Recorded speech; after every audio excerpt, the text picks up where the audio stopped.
విమాన వేగంతో నేలపై నడిచే హైపర్లూప్ ప్రాజెక్టుకు భారత్ రూపకల్పన చేసింది. టెస్టింగ్ దశకు చేరుకున్న ఈ ప్రాజెక్టు అమల్లోకి వస్తే విశాఖపట్నం నుంచి హైదరాబాద్కు గంటలో చేరుకోవచ్చు. దీనికి సంబంధించి హైపర్లూప్ టెస్ట్ ట్రాక్ మద్రాసులో సిద్ధమైంది.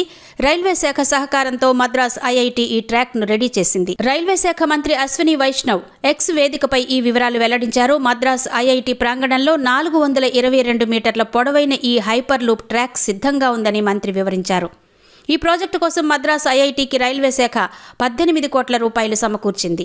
ప్రాజెక్టు ముందుకు సాగడానికి మరో 10 కోట్లు అందిస్తామని మంత్రి వైష్ణవ్ తెలిపారు. హైపర్లూప్ ట్రాక్ అంటే శూన్యంతో కూడిన గొట్టాలతో నిర్మిస్తారు.